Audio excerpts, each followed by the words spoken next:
Good morning students, this is Junita Mukherjee once again in SS Public School teaching you the next part of this different types of AC. That is AC we have already considered through resistors and AC through inductor we will consider. Suppose an inductor with self-inductance L and is connected to the AC source with instantaneous EMF E, which is given by equal to E0 sin omega t as previously we have done.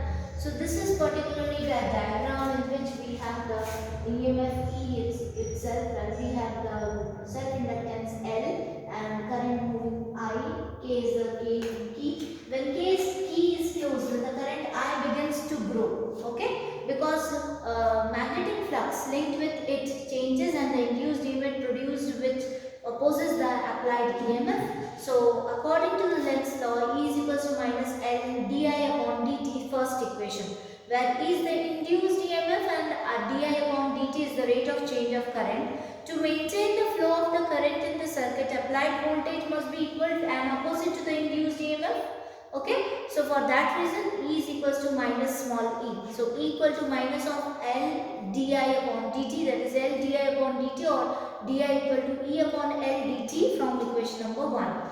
Okay, now integrating above equation for both the sides, we will get integral sign of di, that is E upon L dt. Integral gives I equal to E0 sin omega t upon L dt will be equal to E0 sin omega t. So this will be E0 will be equal to E itself.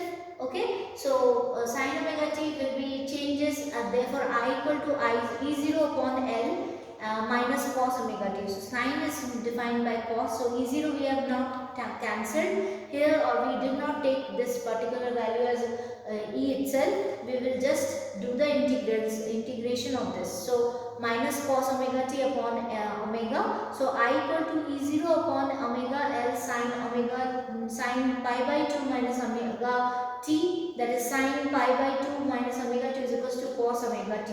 So equal to E0 omega L sin omega t minus pi by 2. This is second equation. Now if the sin omega t minus pi by 2 is equal to the maximum value 1 we have taken, then I equal to I0, where the peak value of the current, therefore I0 is equals to E0 upon omega L. So I equal to I0 sin omega t minus pi by 2, third equation.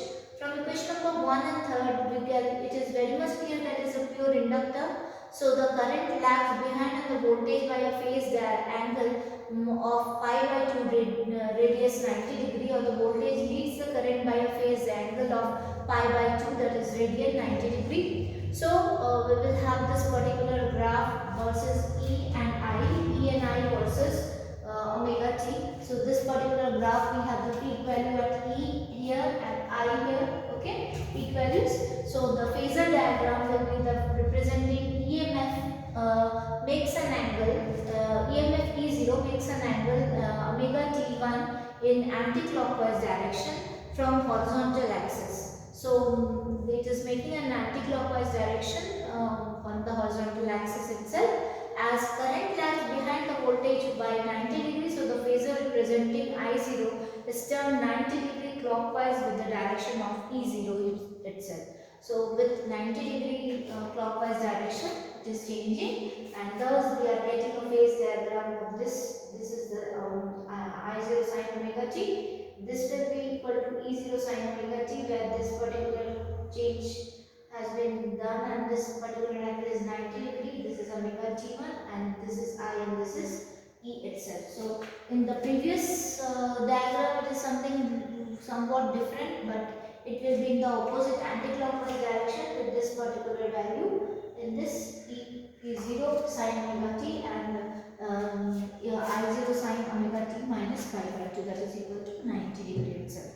So this is how this particular AC through inductor and AC through resistors works. So this is very interesting and very much easier to learn about. So looking forward for yet another topic in which I will tell some more important things related to this particular chapter. Thank you, students.